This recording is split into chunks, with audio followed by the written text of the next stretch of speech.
देखो, ये टॉपिक है आपका Indian economy, reference Bihar economy, भारतीय अर्थव्यवस्था, संदर्भ बिहार अर्थव्यवस्था। ठीक है, अब इसमें जा रहे हैं तो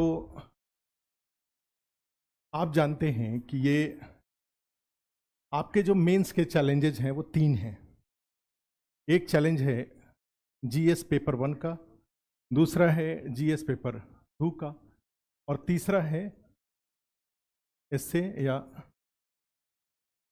निबंध का।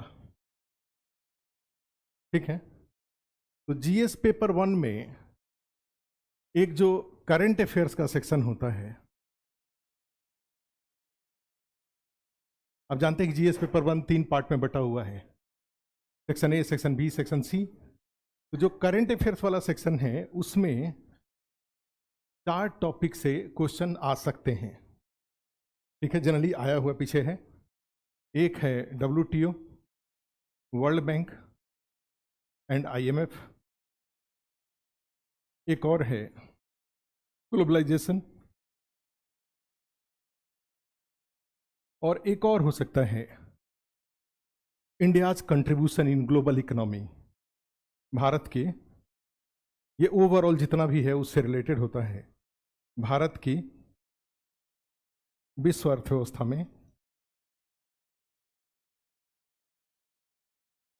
में भागीदारी। ठीक है, तो ये ऑलमोस्ट 4 ऐसे टॉपिक्स हैं जो कि आपके जीएस पेपर 1 में पहले भी पूछा गया है और आगे भी पूछा जा सकता है। आप ध्यान रखिएगा, ये चारों के चारों टॉपिक आपको कवर करना है। जीएस पेपर 2 में भी 3 सेक्शन है, section A, section B, section C. तो जो सेक्शन बी है, बी, उसमें वो भारतीय अर्थव्यवस्था है। अर्थव्यवस्था है जो हम कोर, जो मेनली जो इकोनॉमी पढ़ते हैं वो इसी सेक्शन के लिए पढ़ते हैं। भारतीय अर्थव्यवस्था, reference of Bihar, section B में है। ज्योग्राफी भी उसमें, इंडियन ज्योग्राफी भी उसमें है। एक क्वेश्चन उसका होता है और बाकी 3 क्वेश्चन इकोनॉमी के होते हैं, आपको लिखना होता है। और एस्से वाले में जाएंगे तो एस्से वाले में भी आप जानते हैं सेक्शन ए, सेक्शन बी और सेक्शन सी, 3 सेक्शन है। और इसमें का 2 सेक्शन में इकोनॉमी है। अगर आप ऑप्शन रहेंगे, जैसे मान लो सेक्शन बी में टोटल 4 क्वेश्चन रहेंगे, 4 टॉपिक रहेगा। सेक्शन ए में 4 रहेगा, सेक्शन बी में 4 रहेगा, सेक्शन सी में 4 रहेगा। उसमें सेक्शन बी से 4 में से 1 लिखना होगा। और मेरा 100% कन्विक्शन है इस बात का कि उस 4 में से, सेक्शन बी के 4 में से 1 निबंध जरूर इकोनॉमी से रिलेटेड होगा, चाहे वो ग्लोबलाइजेशन का हो, चाहे वो WTO से रिलेटेड हो, या अदरवाइज बेरोजगारी से, गरीबी से, इस तरह के जो टॉपिक होंगे वहां से होगा। तो एक टॉपिक सेक्शन बी वाला, यहां पे इकोनॉमी है। अब आपका जो स्ट्रांग होगा, आपका IR वाला टॉपिक स्ट्रांग होगा, आपका पॉलिटी वाला टॉपिक स्ट्रांग होगा, आपका सोशल इश्यूज वाला अच्छा होगा, आपका साइंस टेक्नोलॉजी वाला होगा। ठीक है, आपका इकोनॉमी जो अच्छा होगा वो आप उसको लेंगे, क्योंकि ये सेक्शन बी वाला जो ऐसे होगा वो ये सारे टॉपिक से रिलेटेड होगा। कौन कौन से सारे टॉपिक से रिलेटेड? हमने कहा पॉलिटिकल, जैसे criminalisation of politics, caste and politics, various distortions in Indian political system, भारतीय राजनीतिक व्यवस्था में विभिन्न प्रकार के विचलन। ठीक है, इस तरह के, जैसे कास्ट इन पॉलिटिक्स हुआ, क्रिमिनलाइजेशन ऑफ पॉलिटिक्स हुआ, ये सारी बातें जो होती हैं। तो एक तो IR वाले में भारतीय अर्थ, जैसे मान लो क्वेश्चन एक बनता है कि भारतीय विदेश नीति और चीन की विदेश नीति, या भारत की विदेश नीति का जो वर्तमान में भारत की विदेश नीति है उसका दृष्टिकोण क्या है, व्हाट इज द, जैसे भारत में पिछले स्वतंत्रता के बाद से भारत की विदेशी नीति में निश्चित रूप से एक निरंतरता के तत्व हैं, चाहे वो नेहरू का हो, चाहे वो वाजपेयी जी का हो, चाहे वो इनका गुजराल जी का हो, चाहे अभी वर्तमान सरकार का है। विदेश नीति में एक निरंतरता के तत्व हैं, लेकिन उस निरंतरता के तत्व के बावजूद वर्तमान में जो विदेश नीति है वो विदेश नीति ज़्यादा डोमिनेंट है और ज़्यादा वो एक तरह से कहा जाए कि विजिबल है। पहले आप, इसका एग्जाम्पल ये होता है कि कभी आप YouTube पे जाके जो ग्लोबल डिस्कशंस हैं, मान लीजिए कोई यूनाइटेड नेशन के लेवल पर कोई बहुत सारे जैसे देश के अंदर में इंडिया टुडे इनक्लेव कनक्लेव होता है, रिपब्लिक टीवी कनक्लेव होता है, कई सारे सब अपना करते हैं, जी टीवी वाले करते हैं, सब करते हैं, तो उसमें भी बहुत सारे पैनलिस्ट आते हैं। लेकिन वहाँ पे जो भी ग्लोबल पैनलिस्ट आएगा, मार्क जुकरबर्ग आ रहा है, या उसी तरह से मान लीजिए ट्विटर वाले आ रहे हैं, चाहे हमारे एलन मस्क आ रहा है, कुछ कोई ये सब भी जो आ रहे हैं, तो ये इंडिया में तो इंडिया की बात करेंगे।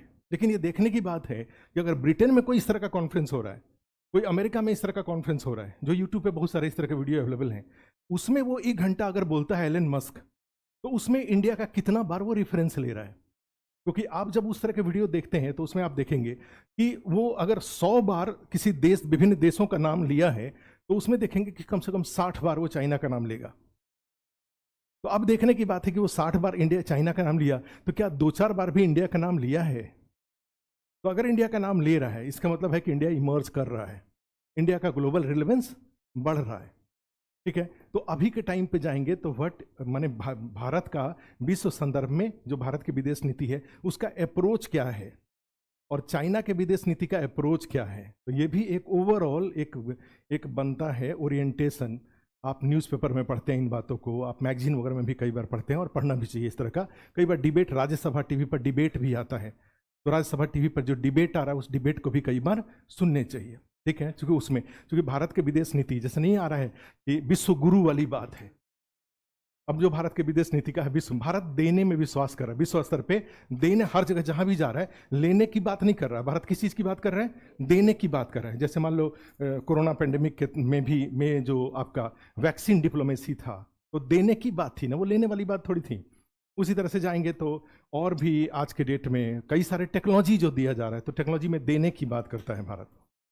इकोनॉमिक सपोर्ट की मालदीव की आप देखेंगे, जैसे व्हीट डिप्लोमेसी जो हो रहा है, जो गेहूं का आपने कई देशों को, आपने श्रीलंका को या बाकी देशों को, तो भारत के विदेश नीति का आधार, वर्तमान आधार एक विश्व गुरु के रूप में, ठीक है, ज्ञान के स्रोत के रूप में। और दूसरी बात है जैसे योगा डे भारत दे रहा है विश्व को, और योगा कोई किसी भी सोसाइटी के किसी भी बच्चे को या किसी को एग्रेसिव बनाने के लिए नहीं है, वो क्या है, वो ओवरऑल पर्सनालिटी डेवलपमेंट से रिलेटेड है, और वो विश्व को एक संतुलित व्यक्तित्व के विकास में योगदान करता है। वो योगा की बात करें तो ऐसे बहुत सारे एरियाज हैं जहां इंडिया, भारत बड़े ही सकारात्मक रूप से विश्व में कंट्रीब्यूट कर रहा है लेने की बात। जबकि चाइना के साथ जाएंगे तो चाइना के विदेश नीति में, हर विदेश नीति के कंपोनेंट में जाएंगे तो केवल लेने की बातें हैं।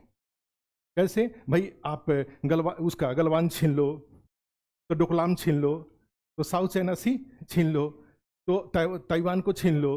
ठीक है, ये केवल छीनने राजनीति, हम्बन टोटा बंदरगाह को छीन लो, तो पाकिस्तान का ये बंदरगाह को, ग्वादर बंदरगाह को छीन लो। तो इसमें पॉलिटिकल में जाएंगे तो छीन लो की विदेश नीति है। इकोनॉमी में जाएंगे तो केवल भाई एक्सपोर्ट करने वाली बात है, भाई सारे विश्व को अपना बाजार बना लो, अफ्रीका को अपना बाजार बना लो। उसके अलावा जाते हैं तो टेक्नोलॉजी वाले में जाएंगे तो टेक्नोलॉजी में भी चोरी करने वाली है। भाई चाइना से कोई, अमेरिका से कोई ड्रोन वहां गया तो गिरा लेंगे उसका टेक्नोलॉजी खोल करके उसकी टेक्नोलॉजी अपना लेंगे। क्लियर है? 5G टेक्नोलॉजी, जैसे हवाई के जो CEO थी उसको अमेरिका में बैन करके अरेस्ट किया गया, क्योंकि 5G की टेक्नोलॉजी कहा जाता था कि हवाई जो है हार्डवेयर प्रोडक्शन की सबसे बड़ी कंपनी है। तो इस तरीके से कहने का मतलब मेरा ये है कि दोनों के विदेश नीति में आप देखेंगे एक सीरियस डिफरेंस है।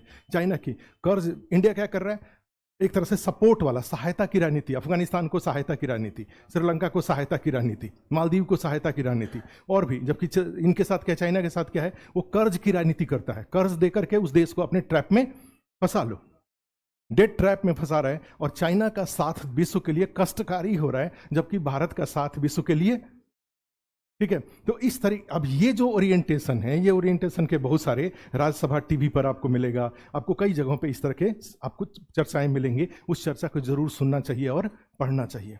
क्लियर है? ये क्लास में भी तो जो होगा सो अपना, जो टीचर पढ़ाएंगे वो अपना कराएंगे, लेकिन आप खुद भी इस तरह की चीज़ों को पढ़िए, सोचिए, विचारिए और उसको सकारात्मक रूप से। अब ये नहीं होता है कि भाई हम वर्तमान सरकार के विरोधी हैं तो हम उसको क्यों पढ़ें, नहीं। जैसे एक बड़ा अच्छा ट्विटर पे ही देख रहे थे तो एक आया, तो उसमें आया कि एक बाबा थे किसी प्लेटफॉर्म पे, और प्लेटफॉर्म पे बाबा थे तो रामायण पढ़ रहे थे, उन्हीं के बगल में एक आदमी था, हस्बैंड वाइफ दोनों थे, तो उससे रहा नहीं गया इनका देख करके रामायण पढ़ रहे हैं। तो आया कि बाबा ये सब क्या पढ़ रहे हो, पुरानी बातें, ठीक है, आपको इंडिया टुडे पढ़ना चाहिए, आपको टाइम्स ऑफ इंडिया पढ़ना चाहिए, आपको ट्विटर पे रहना चाहिए, तो आपको नई नई बातों की जानकारी मिलेंगी विश्व को।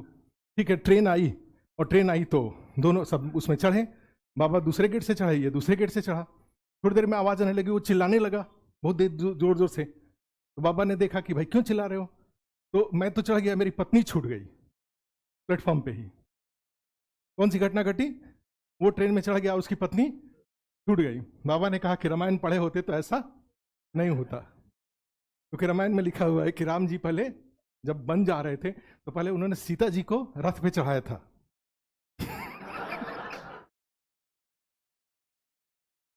और फिर अपने चढ़े थे। और आप भी जानते हैं, आप भी यही काम करते हैं। जब भी घर से किसी फैमिली को लेकर जाते रहते हैं तो सबसे पहले भाई मैडम को, बच्चों को, सबको चढ़ाने के बाद आप चढ़ते हैं। ऐसा नहीं कि पहले खुद के चढ़ जाते हैं आप पीछे, ठीक है। तो इस तरह की बातें, तो इसमें क्या होता है कि सब बातें अपनी जगह पर, खुद से भी ये स्टडी करने की जरूरत है, चीज़ों को पढ़ते रहने की जरूरत है। बाकी जो टीचर अपने आएंगे वो पढ़ाएंगे। तो सेक्शन बी वाला सबसे ज़्यादा चैलेंजिंग है और डायनेमिक है, और ये जीएस का सेक्शन होगा। ये जो सेक्शन बी है वो जीएस का सेक्शन है। भले अध्यक्ष जी कुछ भी बोले, सेक्शन ए जीएस का सेक्शन नहीं है, लेकिन सेक्शन बी जीएस का है। जितना जीएस में स्ट्रॉन्ग नॉलेज आपके पास होगा, आप पढ़े हुए रहेंगे, उतना ही एसए के चैलेंजेस को आप फेस कर पाएंगे। मल्टीपल इसके एरियाज हैं, पॉलिटिकल का, इंटरेस्ट रिलेशन का, पॉलिटी का, सोशल इशूज का, या फिर जाएंगे तो इकोनॉमिक इशूज का, ये सारे यहाँ से एक होगा। अब आपका जो अच्छा होगा उस टॉपिक को आप उठा लेंगे वहाँ से, ठीक है, उसको लिख डालेंगे। और सेक्शन सी है वो बिहार है, ठीक है। तो बिहार में तो कला संस्कृति से लेकर के, हिस्ट्री से लेकर के, वहाँ भी इकोनॉमी है, ठीक है। बिहार का ज्योग्राफी है, बिहार का इकोनॉमी है, बिहार का कला संस्कृति है, बिहार का लिटरेचर है, ठीक है। ये सब चीज़ है, तो वहाँ से भी कई सारे टॉपिक रहेंगे। लेकिन बिहार का इकोनॉमी भी रहेगा। कुछ भी लिखते हैं बिहार का, मान लीजिए पोटेंशियल या बिहार की क्षमता, बिहार की संभावना, तो बिहार की क्षमता संभावना में जाएंगे तो आपको इकोनॉमी से भी उसमें कंटेंट डालने पड़ेंगे। तो जितना बिहार के इकोनॉमी के बारे में अपडेटेड रहेंगे, उतना ही ये बिहार वाला एस्से लिखने में आपको आसानी रहेगी। क्लियर है? तो बिहार का इकोनॉमिक इशूजों के बारे में जानना जरूरी है। सारे जो इशूज हैं उससे रिलेटेड, बिहार गवर्नमेंट के स्कीम्स, बिहार गवर्नमेंट के सारे जो अचीवमेंट्स हैं, एग्रीकल्चर अचीवमेंट्स है, इंडस्ट्रियल अचीवमेंट है, टूरिज्म में कोई अचीवमेंट है, टूरिज्म रिलेटेड कोई इनिशिएटिव है, कोई उपाय हो रहे हैं, वो सब आपको जानने पड़ेंगे। तो इस तरीके से जाएंगे तो हमारा जो इकोनॉमी है, तो इकोनॉमी का जो आपका कॉपी बनेगा, ठीक है, वो कॉपी आपको इस तरह से सेक्शन, मेनली सेक्शन बी में, ये जो जीएस पेपर 2 का सेक्शन बी को के लिए होगा, लेकिन अदरवाइज उसका जीएस सेक्शन ए और जीएस और एसए में, एसए का सेक्शन बी और सेक्शन सी में भी सपोर्ट करेगा, ठीक है। अब आप कितने अच्छे से अपना कॉपी बना लेते हैं, अब ये आपके ऊपर डिपेंड करता है, ठीक है। क्योंकि मेरा देखो एक ही चीज़ का है, मैं इस बात का स्ट्रॉन्ग सपोर्टर हूँ कि पास करने की, बीपीएससी में क्वालिफाई करने की शुरुआत आपके कॉपी से होकर जाता है, ठीक है। आपके पास कितने, आप लाइब्रेरी में बैठ सकते हैं, बहुत बड़ा, आप चले जाइए सेंट्रल लाइब्रेरी में या कहीं भी चले जाइए, आप जाकर वहाँ पे हज़ारों किताबें रखी हुई हैं, तो उस हज़ारों किताब से तैयारी की, से सक्सेस की शुरुआत नहीं होता है, ठीक है। बहुत टाइम लग जाएगा, रिसर्च करना पड़ेगा। तो उसमें दो तरीका ये होता है, क्योंकि हमने पहले भी आपको बता रखा है, ठीक है। और मैं उसका एक, जैसे ये एग्ज़ाम हॉल है, ठीक है, तो एग्ज़ाम हॉल से ही होके, या तो फिर आप लालू जी के बेटे हों, मुलायम सिंह जी के बेटे हों, रामविलास पासवान जी के बेटे हों, मोदी जी के बेटे ना हों, ठीक है, योगी जी के बेटे ना हों, ठीक है, नीतीश कुमार जी के भी बेटे ना हों, ठीक है। नीतीश कुमार जी के भी बेटे होना फायदेमंद नहीं है, ठीक है।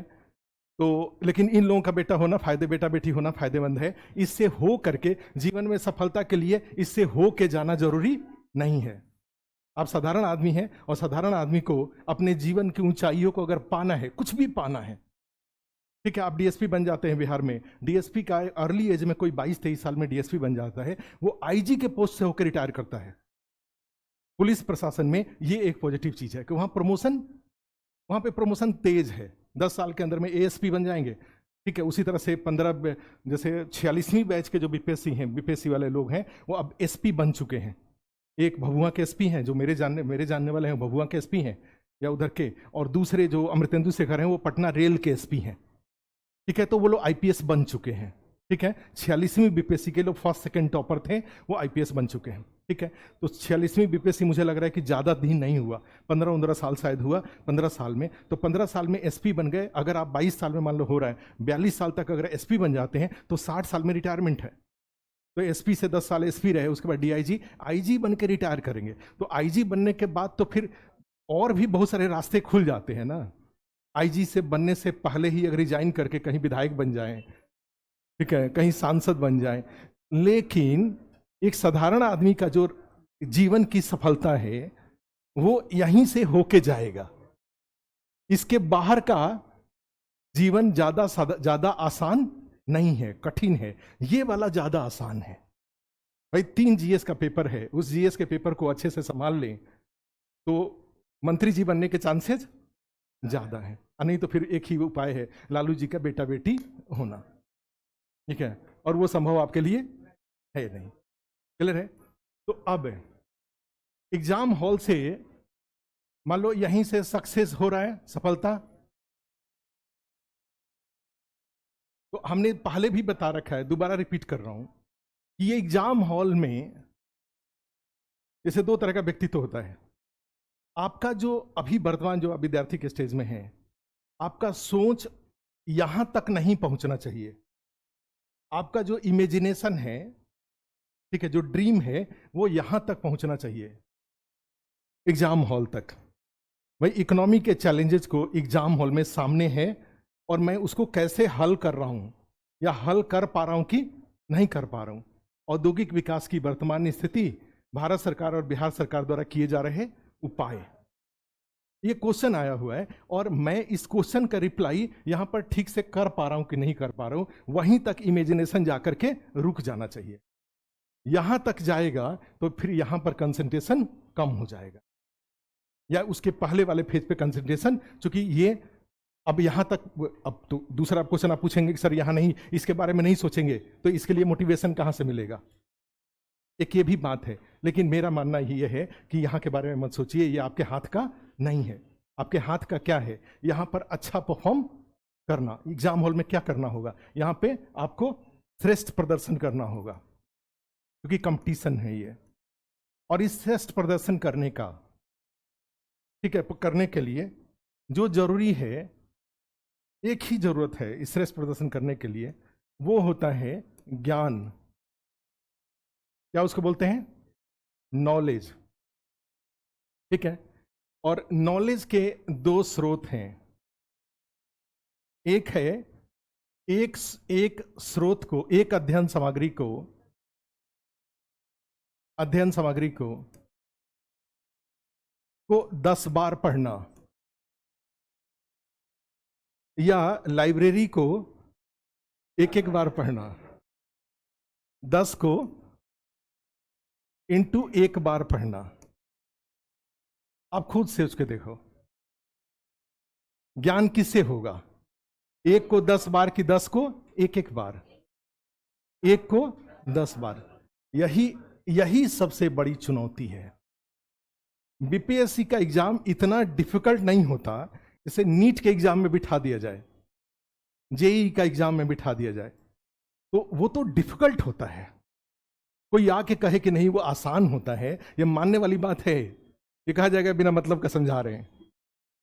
ठीक है, लेकिन क्या वो नीट का एग्जाम, जेईई के एग्जाम जैसा बीपीएससी का एग्जाम होता है?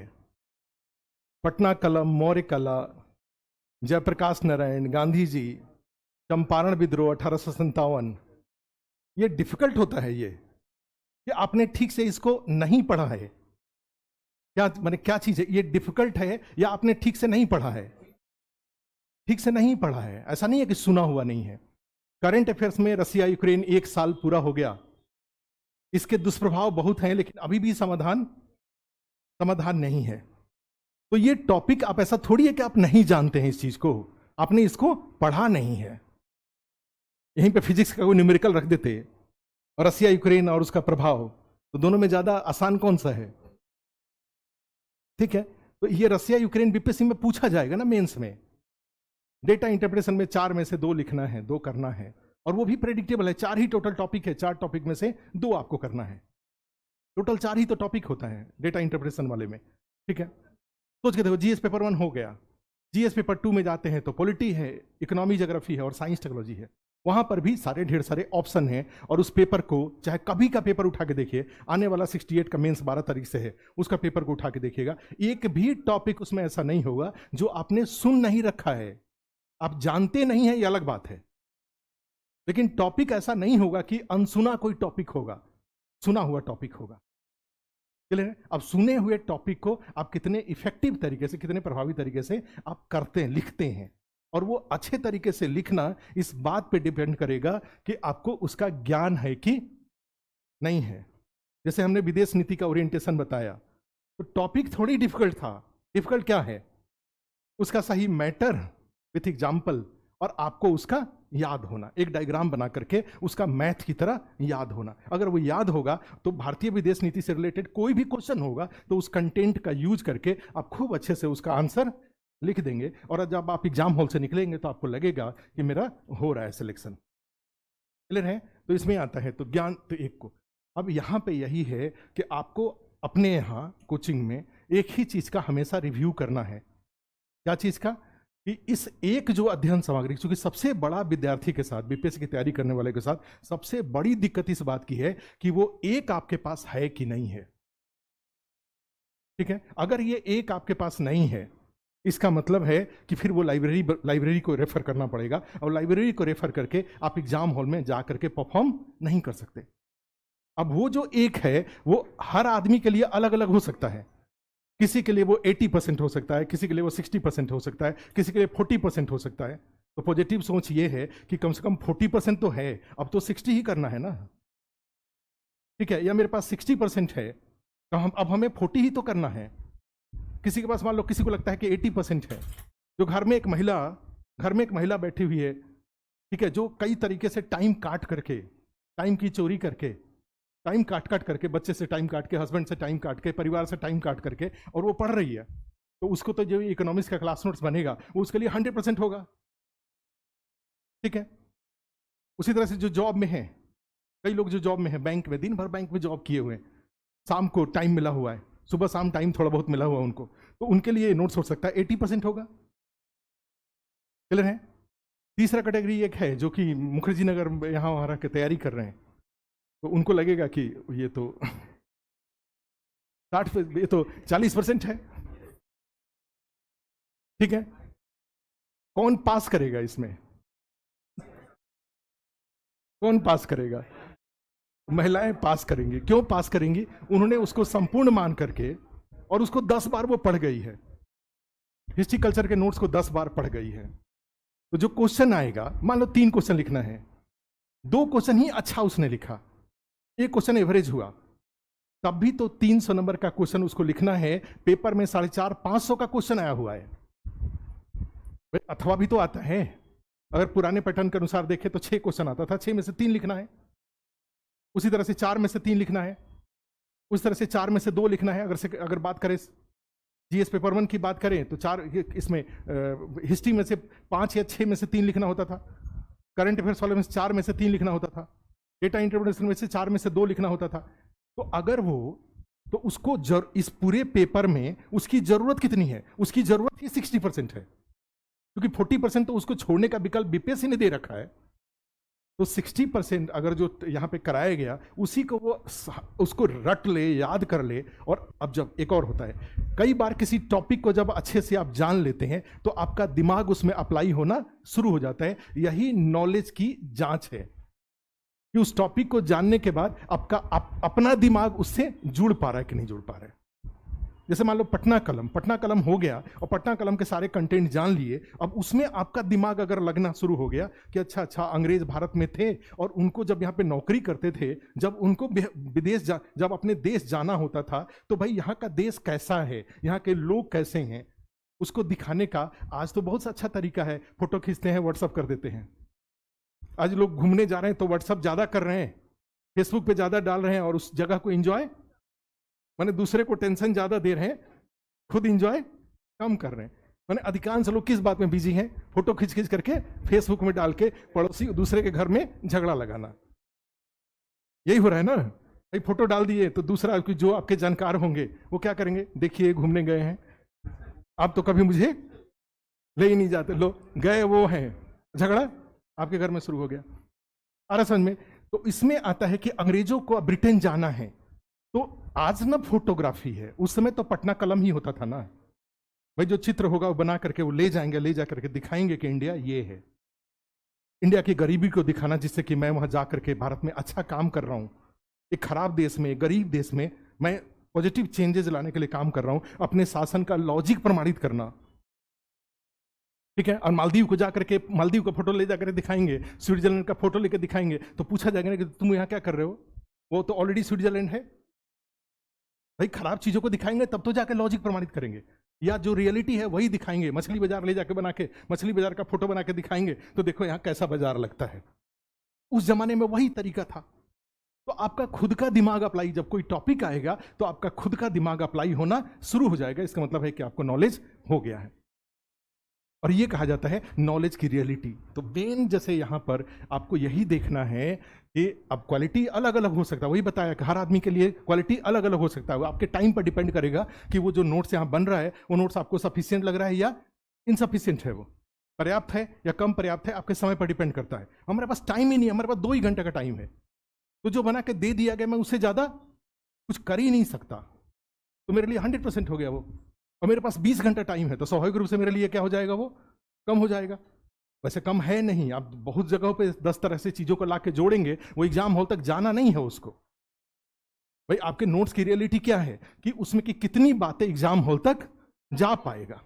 अभी सोना चांदी जड़ लिए और एग्जाम हॉल पे जब गेट पर गए तो बोला कि नहीं नहीं जी, ये सोना चांदी नहीं जाएगा, केवल पैंट शर्ट में जाएंगे अंदर, ये सोना निकाल दीजिए, घड़ी निकाल दीजिए, ये निकाल दीजिए। पहन के गए किस बात के लिए थे? कहने का मतलब ये हुआ कि तैयारी में इतनी सारी चीजें जोड़ने की जरूरत किस बात की थी, जब वो एग्जाम हॉल तक जा ही नहीं सकता था। चल रहे एग्जाम हॉल तक ओरिजिनल चीजें जाएंगी, जो बेसिक चीजें जाएंगी, वहां पे प्रश्न के डिमांड के अनुसार आप उसको, ये जो अच्छे से आपने वो बेसिक चीजों को किया हुआ है, अपना इनोवेशन जोड़ करके आप आंसर को एक्सप्रेस कर देंगे, लिख देंगे। क्लियर है? तो नोट्स के लेवल पे हमेशा सावधान रहने की जरूरत है, उसको इतना भारी करने की जरूरत नहीं है जो एग्जाम हॉल तक जा ही ना पाए। अननेसेसरी टाइम खराब होगा उस चीज को करने में, और वैसे भी उसको जाना नहीं है। क्लियर है? तो एक चीज यहां पे यही जज करने की जरूरत है कि ये कितने सेक्शन का आप समझ रहे हैं। पीटी का, पीटी में टोटल 8 सेक्शन है, उस 8 सेक्शन का नोट्स आपके पास हो रहा है कि नहीं हो रहा है, ये देखने वाली बात है। मेंस में टोटल 6 सेक्शन है, मेंस के जीएस की बात करें तो में 6 सेक्शन है, इसका नोट्स आपके पास हो रहा है कि नहीं हो रहा है, ठीक है। फिर एसए में 3 सेक्शन है, किताब सैकड़ों पड़ा हुआ है बाजार में, कोई फायदा नहीं होने जा रहा है। आप देखिए कितना, कैसे वो ऐसे लिखा हुआ है जो एग्जाम हॉल तक जा ही नहीं सकता। एग्जाम हॉल तक वही जाएगा जो आपने खुद से अपना एक पेज पर अपने ब्रेन में बना रखा है, वही एग्जाम हॉल तक जाएगा ऐसे में, ठीक है। किताब की तो मैंने एक दिन किताब मंगवाया, हिंदी इंग्लिश का इतना सारा किताब मंगवाया था। अब इतना सारा पढ़ के अब एग्जाम हॉल में जाके तीनों लिखने जाएंगे, जब इतना सारा पढ़ लेंगे तो एग्जाम हॉल में वो बातें लिखेंगे जो कि बचपन में आपको सिखाया गया था। गाय का 4 पैर होता है और उसके, ठीक है, वही वाली बात है, वो सब कुछ भी काम। तो ये ऐसे में जाएंगे तो 3 सेक्शन का, सेक्शन ए का, सेक्शन बी का, सेक्शन सी का, ये कॉपी 3 कॉपी आपके पास होने चाहिए। जितना नया नया टॉपिक उसमें ऐड होता जाए सिनॉप्सिस फॉर्म में उसको जोड़ते जाइए। माने आपका एक भी ऐसे का जो आपका पर्सनल नोट्स 2-3 पेज से ज्यादा का नहीं होना चाहिए, और जो मोस्टली उसका कंटेंट होना चाहिए वो सिनॉप्सिस फॉर्म में होना चाहिए, क्योंकि सिनॉप्सिस ही एग्जाम हॉल में जाएगा। आप सोचेंगे कि 10 पेज में कैसे लिख लें, वैश्वीकरण को 10 पेज में लिख के और 10 पेज एग्जाम हॉल में जाएगा कभी वो 10 पेज कभी नहीं जाएगा। वो 10 पेज को आपने 2-3 पेज में जो कन्वर्ट किया हुआ है बस उतना ही जाएगा। टेलीविजन का सामाजिक भूमिका, टेलीविजन का आर्थिक भूमिका, टेलीविजन की राजनीतिक भूमिका, टेलीविजन की सांस्कृतिक भूमिका, और इसका जो अबाउट टेलीविजन और इसकी ये भूमिका, इसके जो लिमिटेशंस हैं, यही एग्जाम हॉल में जाएगा। और जैसा पूछेगा टेलीविजन की शिक्षा को बढ़ावा देने में या टेलीविजन की समाज निर्माण में भूमिका बताएं, इस तरह का कोई अगर ऐसे आता है तो इस तरीके। तो हमेशा थोड़ा प्रैक्टिकल रहने की जरूरत है, व्यवहारिक रहने की जरूरत है। व्यवहारिक रहेंगे एग्जाम हॉल की समस्याएं दूर हो जाएंगी, ठीक है। क्योंकि यहाँ पे कोई आपसे एक्स्ट्रा ऑर्डिनरी चीज़ों की मांग नहीं की जाती है। जो एक्स्ट्रा ऑर्डिनरी की कोशिश करते हैं, सर मुझे फर्स्ट रैंक लाना है, इसका मतलब है कि मामला गड़बड़ है, ठीक है। आपको कोई रैंक नहीं लाना है, आपको अपना काम को बहुत अच्छे तरीके से करना है, रैंक तो अपने आप ही आ जाएगा आपके पास। अब ये देखने की बात है जो भी नए लोग हैं कि आपके पास ये सारे जो पीटी का 8 कॉपी ये आपके पास है कि नहीं, मेंस का 6 कॉपी ये आपके पास है कि नहीं, हिस्ट्री का अलग, करंट अफेयर्स का अलग, डेटा इंटरप्रिटेशन का अलग, पॉलिटी का अलग, इकोनॉमी का, ज्योग्राफी का भी रहे तो अच्छा है। तब इस तरह से जाएंगे तो 7 कॉपी हो जाएगा, 7 कॉपी, और ऐसे के 3 कॉपी। इतने कॉपी आपके पास हैं कि नहीं है, बस यही मेन है, यही आपका टोटल धन संपत्ति है आज के डेट का, सारा धन संपत्ति यही है। और आपसे कोई पूछे कि आपकी पढ़ाई का कहाँ, पढ़ाई के किस लेवल पर आप हैं, इसकी जांच करने का सबसे अच्छा तरीका है कि ये जो कॉपी है ये कॉपी किस लेवल पर है। अगर एक कॉपी अच्छे लेवल पर है, ठीक है, तो इसका मतलब है कि आप, क्योंकि देखो इनफाइनाइट को, ये कॉपी सबसे बड़ा सहयोग क्या कर रहा है, इनफाइनाइट को फाइनाइट कर दे रहा है, अनिश्चित को अनंत है उसको नंबर में कर दे रहा है, ठीक है। ना सिर्फ टॉपिक को लिमिटेड कर रहा है बल्कि कंटेंट को भी लिमिटेड कर दे रहा है। तो आपके लिए क्या अच्छा है, अनंत में भ्रमण करना या लिमिटेड में भ्रमण करना? ज्यादा अच्छा कौन सा है? लिमिटेड में भ्रमण करना। विजिबल में भ्रमण करना कि इनविजिबल में भ्रमण करना? विजिबल में भ्रमण करना, ठीक है, ये ध्यान रखिएगा। इकोनॉमी में ही, और कॉपी का इंपॉर्टेंस इस बात से भी है कि मान लो इकोनॉमी की अगर बात करूं तो यहां पे 5 स्रोत की जरूरत पड़ती है, मिनिमम 5 की जरूरत पड़ेगा। हर टॉपिक का एक बेस, सेंट्रल गवर्नमेंट के 2 economic survey budget, Bihar government का 2 इकोनॉमिक सर्वे और बजट, और प्लस कोर, ये 5 को तो मिनिमम चाहिए जिससे कि हमारा एक टॉपिक क्रिएट होगा। और उसके बाद फिर न्यूज़पेपर और मैगजीन वगैरह को लेकर के उसको अपडेट करेंगे, क्योंकि जब एक बार बन जाएगा तो उसके बाद वो सारे डेटा को अपडेट करते रहना पड़ेगा। तो ये 5 सोच के देखो। कभी देखोगे इकोनॉमिक सर्वे बिहार का, तो बिहार का इकोनॉमिक सर्वे ऐसा है जो मोबाइल में डाउनलोड भी नहीं हो पाता है। तो 480 पेज का है, तो 480 पेज का इकोनॉमिक सर्वे, उस 80 पेज का बजट, बिहार का बजट 80 पेज का है। उसी तरह सेंट्रल गवर्नमेंट का इकोनॉमिक सर्वे, सेंट्रल गवर्नमेंट का बजट, आप कैसे सुलझा पाएंगे इसको? तो इसलिए ये कॉपी जरूरी है, ठीक है। और जो तैयारी करने वाले लोग हैं उसमें इसी आधार पर डिफरेंस होता है, किसी के पास ये है और किसी के पास ये नहीं है, ठीक है, बस ये अंतर आता है।